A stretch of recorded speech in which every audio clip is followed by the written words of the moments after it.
Beaucoup de personnes célèbrent la Saint-Valentin, une journée consacrée à l'amour entre un homme et une femme. Mais en tant que croyant, il est important de comprendre l'amour selon la perspective de Dieu. L'amour véritable est un amour qui reflète la nature de Dieu, et non simplement une émotion passagère ou un acte de la chair. Dans cet enseignement, nous allons explorer ce que la Bible dit sur l'amour entre un homme et une femme, ce qu'il faut éviter et ce qu'il faut faire pour bâtir une relation solide et bénie par Dieu. C'est quoi en fait l'amour selon la Bible? La Bible nous donne une image claire de l'amour. Dans 1 Corinthiens 13, 4 à 7, où on nous dit que l'amour est patient, il est plein de bonté.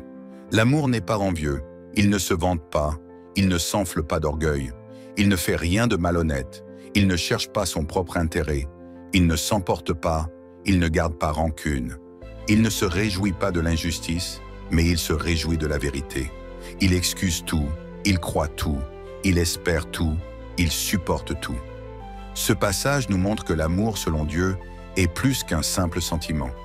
C'est une attitude de cœur et un choix. L'amour véritable se manifeste dans la patience, la gentillesse, la réconciliation et la foi.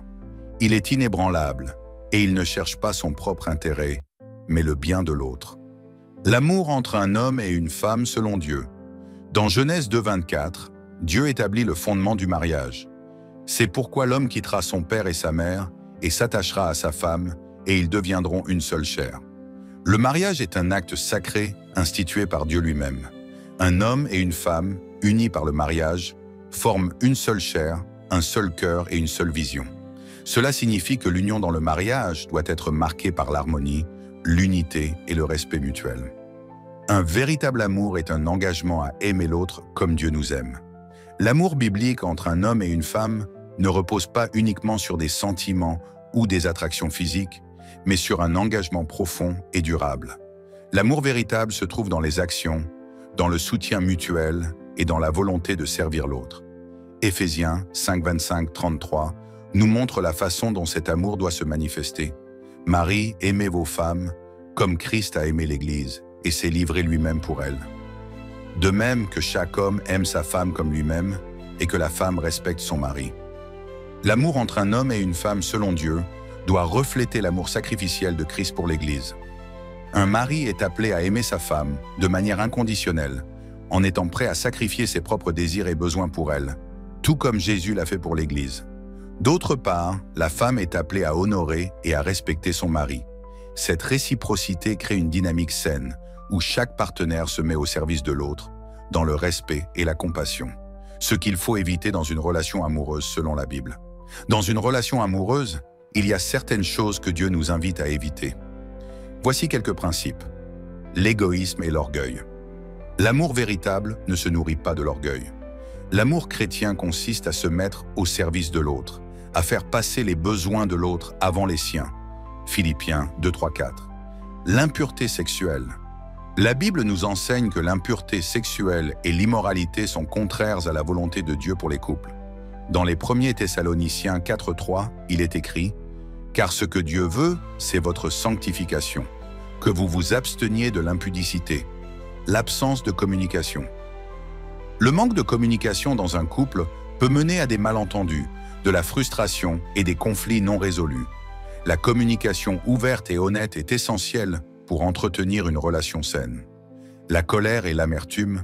Dans Éphésiens 4, 26 à 27, il est écrit « Si vous vous mettez en colère, ne péchez pas, que le soleil ne se couche pas sur votre colère et ne donnez pas accès au diable. » La colère non gérée peut détruire une relation. Alors que faut-il faire pour bâtir une relation solide et bénie par Dieu?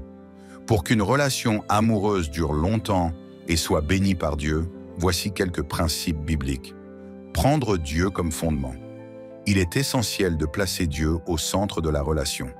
Cela signifie prier ensemble, lire la Bible ensemble et chercher à suivre sa volonté. Le mariage chrétien doit être fondé sur une foi commune et un engagement mutuel envers Dieu. Cultiver la patience et le pardon. La patience et le pardon sont cruciaux dans une relation. Personne n'est parfait et des erreurs seront inévitables. Le couple doit apprendre à se pardonner mutuellement, tout comme Dieu nous pardonne. Dans Colossiens 3, 13, il est écrit Supportez-vous les uns les autres, et si l'un a un sujet de plainte contre l'autre, pardonnez-vous réciproquement. Se soutenir dans la prière. La prière est un moyen puissant de renforcer un couple. Lorsque les deux partenaires prient ensemble, ils laissent Dieu être au centre de leur relation. Cela peut être pour des moments de louange, de demande ou même de prière pour leur famille et leur avenir. Pratiquez l'amour inconditionnel. L'amour doit être inébranlable. Dans 1 Jean 4,18, il est écrit « Il n'y a pas de crainte dans l'amour, mais l'amour parfait chasse la crainte. Un amour parfait est celui qui n'a pas peur, celui qui est constant même dans les moments difficiles. » Dans le mariage, Dieu invite les couples à grandir ensemble dans leur foi et à se soutenir dans leurs défis. Un couple marié est appelé à encourager son conjoint dans sa marche avec Dieu, à prier ensemble, à lire la parole de Dieu ensemble et à grandir spirituellement ensemble. Cela est mis en évidence dans Ecclésiaste 4, 9 à 12. Mieux vaut deux qu'un, car ils ont un bon salaire de leur travail. Car si l'un tombe, l'autre relève son compagnon. Mais malheur à celui qui est seul, s'il tombe, il n'a personne pour le relever. L'être humain est conçu pour la relation. Dieu lui-même est un être relationnel, le Père, le Fils et le Saint-Esprit, et il a créé l'homme à son image. Cela signifie que l'homme est fait pour partager sa vie avec d'autres, notamment dans le cadre du mariage. Complémentarité entre l'homme et la femme. Dieu a créé la femme comme une aide semblable à l'homme, non pas comme une personne inférieure ou supérieure, mais comme un complément. L'homme et la femme ont des différences physiques, émotionnelles et spirituelles qui les rendent. L'importance du soutien mutuel. La solitude peut être un fardeau. À travers le couple, les conjoints s'apportent du soutien dans les joies et les épreuves de la vie. La présence d'un partenaire aide à surmonter les défis et à évoluer ensemble. L'amour et la communion. L'amour est l'une des plus belles manifestations du caractère de Dieu. Dans un couple, les conjoints apprennent à aimer, à pardonner et à sacrifier pour l'autre, ce qui reflète l'amour divin. Respecter et honorer l'autre. Le respect mutuel est fondamental dans une relation durable. Dans Éphésiens 5.3, Paul dit « Que chaque homme aime sa femme comme lui-même et que la femme respecte son mari. » Le respect signifie comprendre les besoins, les désirs et les limites de l'autre et agir avec bienveillance et compréhension. Pour qu'un couple puisse véritablement se respecter et s'honorer mutuellement, plusieurs principes fondamentaux peuvent guider leur relation. Communication ouverte et honnête. Échanger régulièrement sur ses ressentis, ses besoins et ses attentes permet de mieux se comprendre et de prévenir les malentendus. Écoute active et empathie. Prendre le temps d'écouter l'autre sans jugement favorise la compréhension et renforce le lien affectif. Essayer de se mettre à la place de l'autre aide à aborder les difficultés de manière constructive. Reconnaissance et gratitude. Valoriser les efforts et les qualités de son partenaire contribue à créer un climat de respect et d'appréciation mutuelle. Remercier l'autre, même pour les petites choses, renforce la confiance. Respect de l'individualité. Encourager l'épanouissement personnel, respecter les passions, les espaces et les différences de chacun est essentiel. Un couple se construit aussi sur la capacité de laisser l'autre être lui-même. Partage équitable des responsabilités.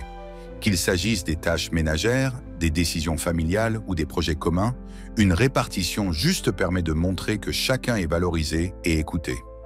Gestion constructive des conflits. Plutôt que de laisser les désaccords dégénérer, il est important d'aborder les conflits avec respect et de rechercher ensemble des solutions. Admettre ses erreurs et demander pardon quand nécessaire renforce la confiance mutuelle. En résumé, l'amour dans un couple chrétien doit être basé sur des principes solides tels que la patience, la sincérité, le pardon et la foi. La Saint-Valentin, comme chaque autre jour de l'année, doit être un rappel de l'engagement que nous avons pris envers notre partenaire et envers Dieu. En suivant les enseignements de la Bible, nous pouvons bâtir une relation d'amour qui est à la fois profonde, durable et bénie par Dieu. L'amour véritable, celui que Dieu veut pour nous, est celui qui cherche à honorer Dieu, qui respecte l'autre et qui grandit ensemble dans la foi. C'est une relation où la bénédiction de Dieu se manifeste à travers chaque geste, chaque parole et chaque action. Que Dieu bénisse toutes les relations et qu'il guide chaque couple à refléter son amour parfait. Amen.